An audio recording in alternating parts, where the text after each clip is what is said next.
So there's been some really interesting storylines and developments in the world of AI this week. And in this video, I'm going to break them all down and loop you in. Before I really get into it, I want to take a moment to really appreciate how far AI generated images have come. So this image that we're looking at on the screen right now, this was generated with Flux, which is an AI image generation model that I made a video about earlier this week. But the way it can make humans is just mind-blowing. I mean, the only really obvious giveaways in this one is if you look at his lanyard here, the text just looks like gibberish. And then I think this is supposed to be a microphone right here, but it looks a little off. But if you're just looking at the guy's face and you're looking at the hands and you're looking at the shirt, it looks really, really good. Here's another image from the same Reddit thread. And if we look at this one, I mean, same thing. It is really, really difficult to tell that it's AI.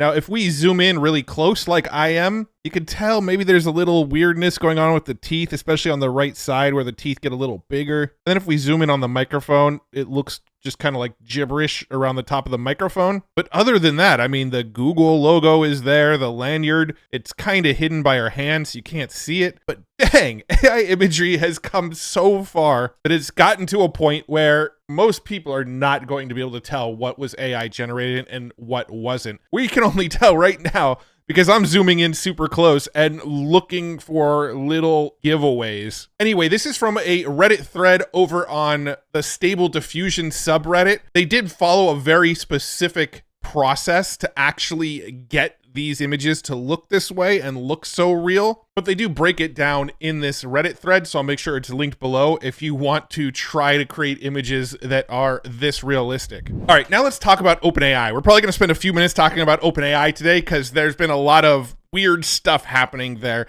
starting with probably the most intriguing thing that's come out of OpenAI this week, and that's that Sam Altman posted this random image on his Twitter account that just says, "I love summer in the garden," and it has pictures of his strawberries. Now, if you're not familiar, or maybe you didn't see some of the older videos where I was talking about what this is in reference to, OpenAI supposedly had this model called Q-Star that was really, really good at reasoning. There was suspicions that that's what Ilya saw when the board tried to oust Altman. And there was claims that this Q-Star model was just too powerful, too scary to unleash into the world. Supposedly, that Q-Star model has been rebranded as Strawberry. So now internally over at OpenAI, they refer to this more advanced, better reasoning model as the Strawberry model. So this post here by Sam is essentially Sam just kind of trolling the people paying attention to OpenAI, acting as if something huge is coming related to Strawberry.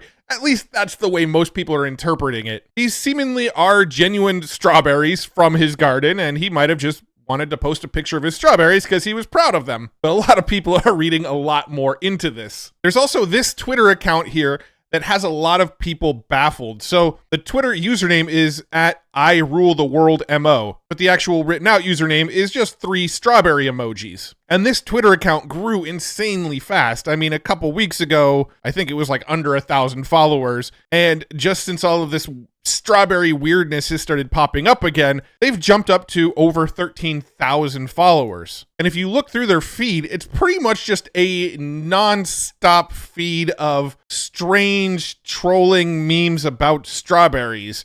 "See you in a while, travelers, I'll be back." Strawberry chessboards, strawberry matrix images, just lots and lots of random memes and troll posts about strawberries. One thing to note is that they do write in all lowercase, which is something that Sam Altman is sort of known for on his Twitter account, which has led to rumors that maybe this is Sam Altman's alternate account. There's also been a lot of rumors that this is just a bot and that maybe OpenAI or Sam Altman or somebody created a Twitter bot that just continually posts memes and random stuff about strawberries and retweets anything related to AI and strawberries and Sam Altman. My personal guess is it's probably just somebody with a little bit too much time on their hands trying to just stir things up, and it seems to be working. One interesting thing is that Sam Altman himself actually appears to be paying attention to this account. "Welcome to level 2. How do you feel? Did I make you feel?" And then Sam says, amazing, to be honest. Again, my guess, somebody with a lot of time on their hands just screwing around with Twitter, trying to see how quickly they can hype things up and get excitement going. But I kind of secretly hope that it's some sort of AI bot created by OpenAI to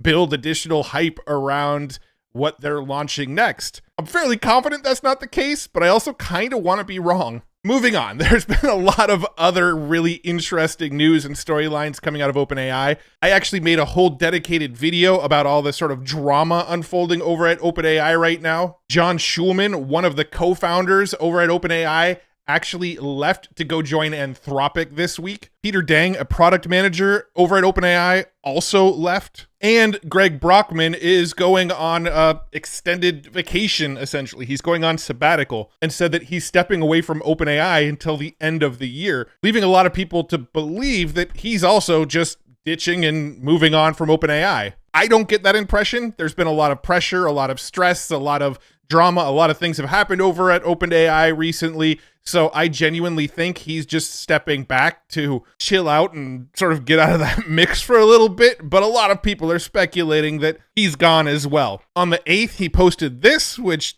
also leaves me to believe that he is planning on coming back. He says, a surprisingly hard part of my break is beginning. The FOMO for everything happening at OpenAI right now. Lots of results cooking. I've poured my life for the past 9 years into OpenAI, including the entirety of my marriage. Our work is important to me, but so is life. I feel okay taking this time, in part because our research, safety, and product progress is so strong. I'm super grateful for the team we've built and its unprecedented talent, density, and proud of our progress. Looking forward to completing our mission together. All indications point to he's stepping away, but planning on coming back. There's a lot more to the OpenAI drama that's happening right now, but I broke it down in this video here called OpenAI Seems Like It's Imploding. So check that video out if you want all of the details and sort of my thoughts and opinions on what's going on at OpenAI right now. But in other news that wasn't part of that video, OpenAI got a new board member this week named Zico Coulter. Zico is a professor and director of the machine learning department at Carnegie Mellon University, and they're predominantly focused on AI safety, alignment, and the robustness of machine learning classifiers. We've seen a lot of storylines lately of people claiming that OpenAI isn't taking safety and alignment seriously. Jan Leake left, wrote up a big X post about how he doesn't think they're taking safety seriously.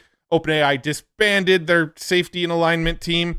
It sounds like they are actually taking it fairly seriously by bringing on board members that is their main focus. But not only that, they put out this week called the GPT-4o System Card. We can see here it says this report outlines the safety work carried out prior to releasing GPT-4o, including external red teaming, frontier risk evaluations according to our preparedness framework, and an overview of the mitigations we built in to address key risk areas. Now, this is a very long write-up here, but basically it goes into all of the details and all of the ways that they are focused on safety and alignment here. They even gave themselves a little bit of a scorecard here.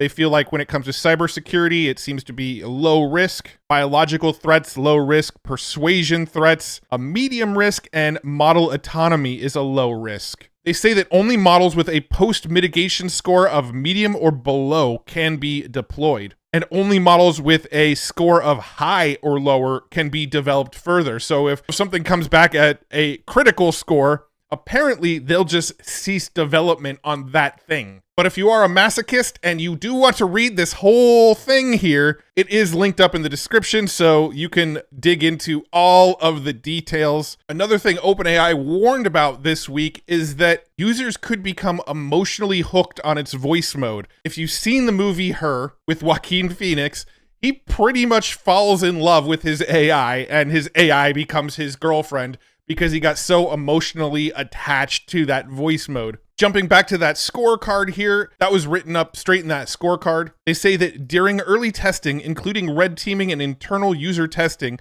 we observed users using language that might indicate forming connections with the model. They were saying things like, this is our last day together. They do have some worry that it could negatively affect healthy relationships, but potentially benefit lonely individuals. But they do intend to further study the potential for emotional reliance. But it is interesting. They're coming out and saying it right now. that we haven't rolled out GPT-4o voice to everybody yet, but one of the things we have noticed is some people are getting a little too attached. And since we're on the topic for safety, I'm going to jump over to Anthropic for just a moment, because they're also making a big focus on model safety. They're creating a bug bounty program that it sounds like you can apply, and if accepted, participants will get early access to the latest models before public deployment, with the goal of trying to find ways to circumvent the safety measures. They're offering up to $15,000 for novel universal jailbreak attacks. A jailbreak attack is basically convincing the AI, the large language model, to ignore its guardrails and give you an output that it's not necessarily designed to give you. If people can help them find those jailbreaks so that they can close those loopholes, they're willing to pay for that information. All right, back to OpenAI, because they still had some more announcements and things that happened this week. They rolled out a new feature for developers. They now have structured outputs in the API. Now, if you're not a developer or you're not using the API for any reason, this is probably not relevant to you. But essentially, when you are using their APIs in code, the data that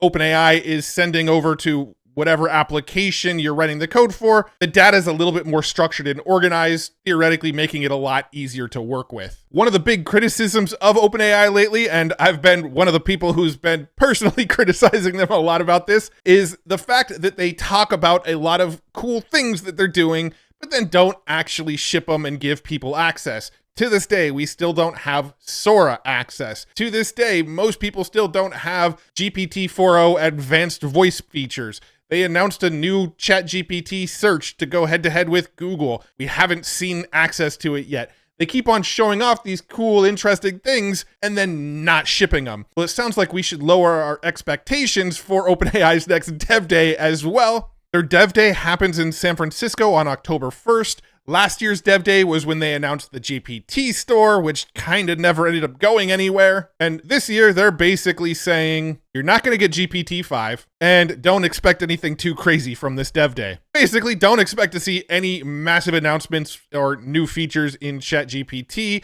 but if you are a developer who's using OpenAI's tech and their large language models, there's probably going to be some cool stuff to make your development process easier. It also came out this week that OpenAI actually has a tool to recognize whether or not text was generated with AI or not, but they've deliberately decided not to release it. It says here, OpenAI has built a tool that could potentially catch students who cheat by asking ChatGPT to write their assignments. But according to the Wall Street Journal, the company is debating whether to actually release it. They basically say here that they're worried about bad actors figuring out how to circumvent them. They're also worried that it could stigmatize use of AI as a useful writing tool for non-native English speakers. Who knows if we'll actually see this or not? Yet another thing, OpenAI says, look, we've got this, but you can't have it. But to be honest, this isn't one that I'm like super excited about, so I'm like really bummed that OpenAI isn't giving it to us or anything. It's just interesting. It's another thing that they're like, hey, look what we have. Anyway, so you've been hearing about all of this AI stuff, but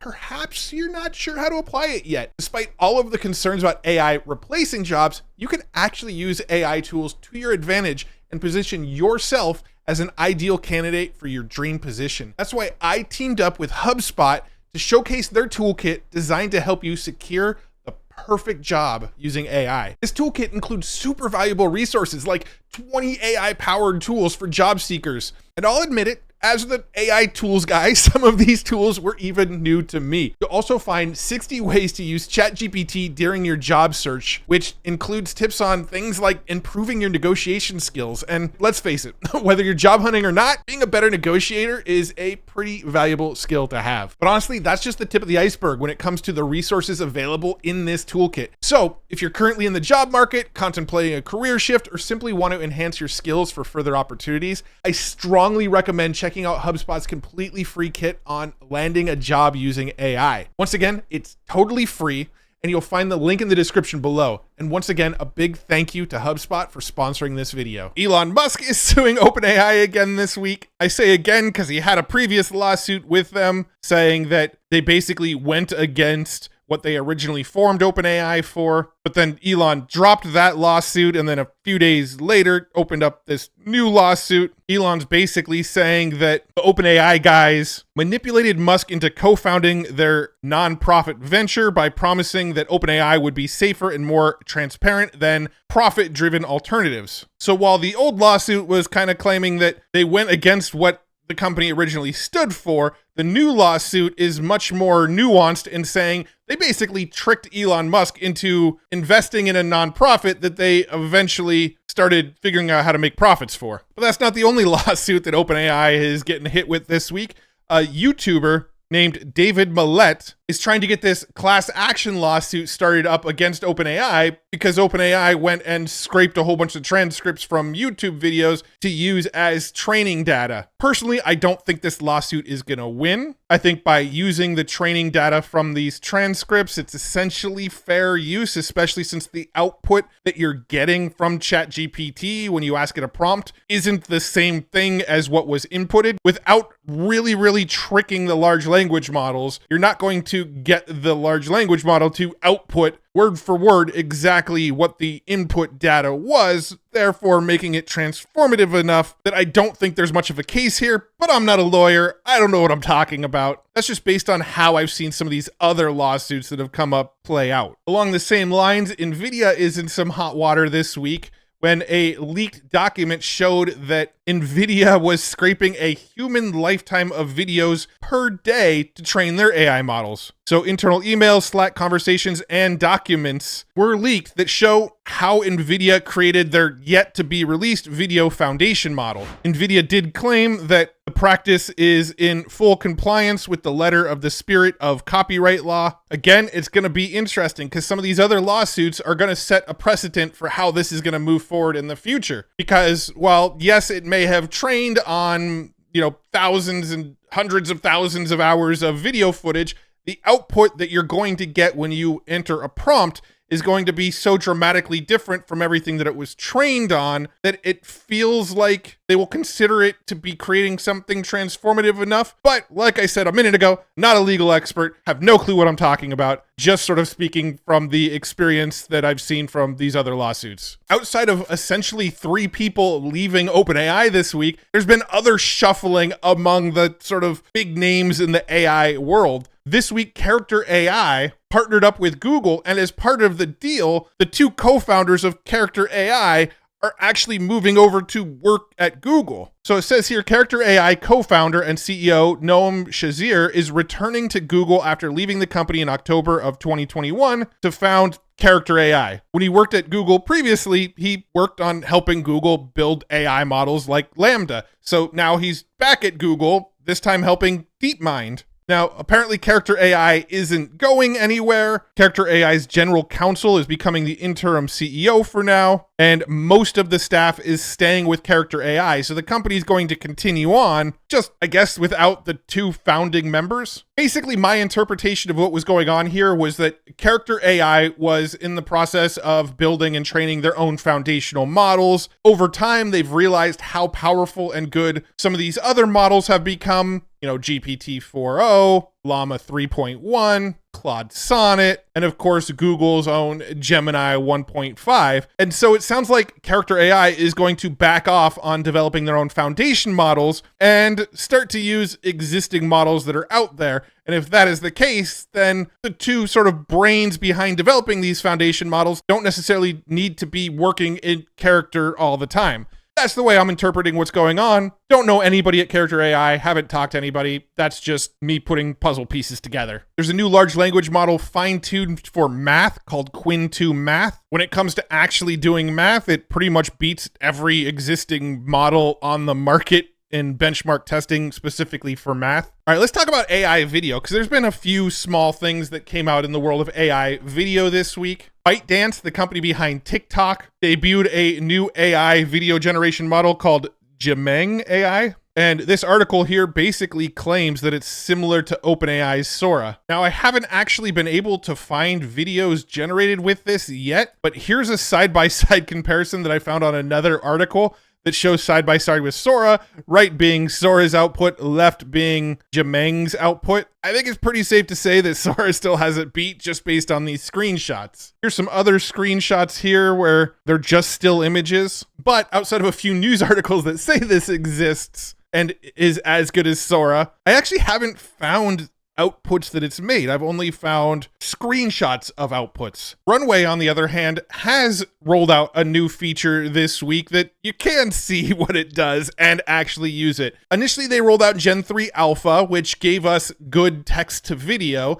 And then they rolled out the Gen 3 Alpha with image to video. Well, now the newest update lets you actually pick an ending frame. So for example, this video that you see here on the screen, the ending frame was this disassembled camera here, and then Runway generated the camera in the beginning and then generated the video of it disassembling into this image here. We can see it says all examples below demonstrate using an image as the last frame. Here's another one where we see all of this stuff pushed into a paper bag here with a face inside of the paper bag. But apparently that was the final image that they started with, was this face inside of a paper bag. Here's another one of like a deconstructed hamburger here. And we can see as it animates a hamburger essentially deconstructing itself. So if we head on over to runwayml.com, log ourselves in, get started here with Gen 3 Alpha. I'll throw in this random image that I generated here. And then we have the option to use it as the first frame or the last frame. Let's go ahead and set it as the last frame. And let's just describe the prompt as a man's head opens up and brilliant colors flood out, and see what this generates for us. I'm actually going to bring it down to 5 seconds just so it generates a little faster. And here's our final output. It actually starts with a guy whose head's not exploding. And then if we play it, we can see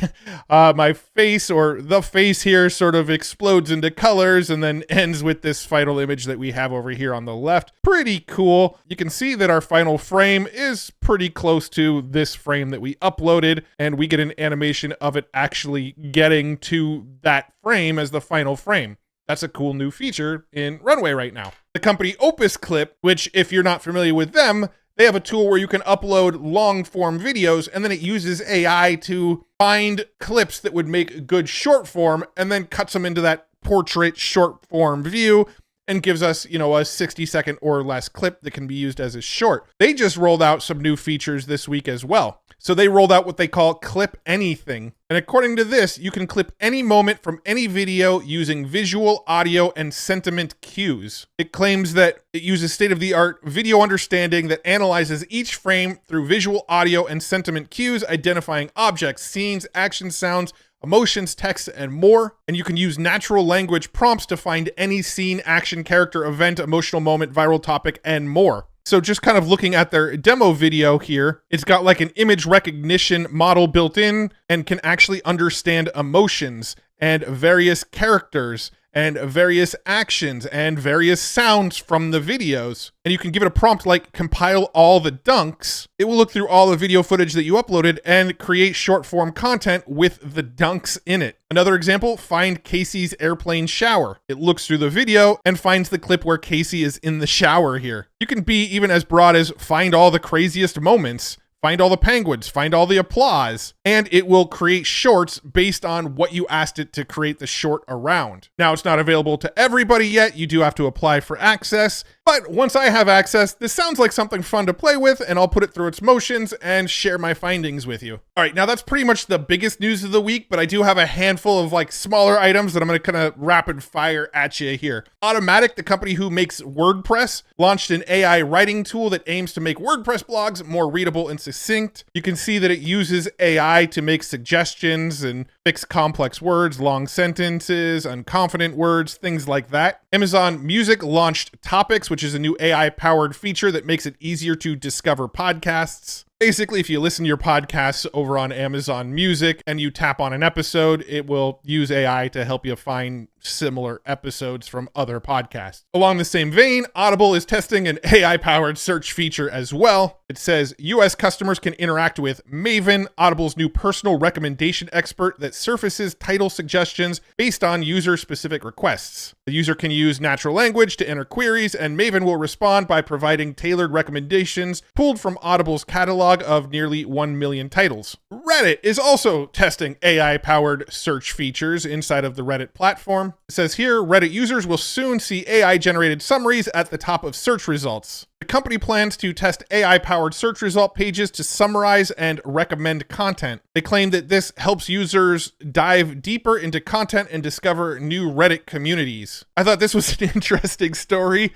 You all remember the humane pin, which kind of got destroyed by every reviewer, most notably Marquez Brownlee. Well, it turns out that now the humane pin is actively getting more refunds and returns on a daily basis than they're getting sales of it. They sold $9 million worth, and they've already passed $1 million in total returns of the AI pin. Google showed off a new Gemini AI-powered TV streamer. It sounds like it's a new product that's going to replace the Chromecast, so it's like Google's version of a Roku or Amazon Fire Stick or Apple TV. And it says here, to simplify content discovery, the Google TV streamer leverages Google AI to curate personalized content suggestions based on user preferences, conveniently organized in one place. Interesting to me because we kind of already have this, right? When you're using Hulu, when you're using Amazon Prime, when you're using Netflix, when you're using YouTube, all of these video platforms have a recommendation algorithm. They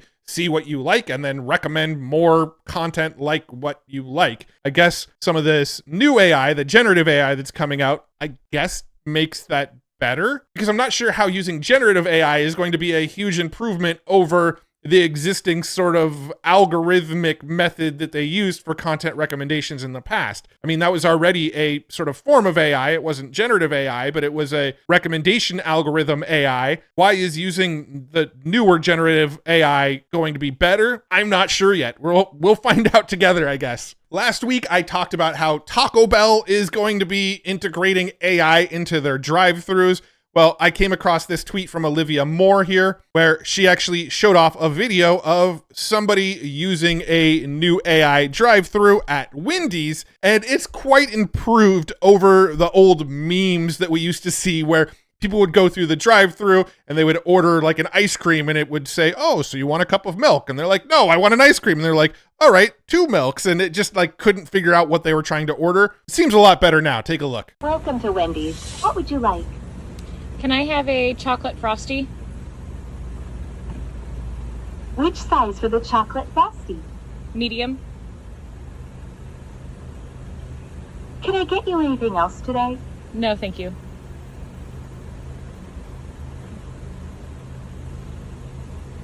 Great. Please pull up to the next window.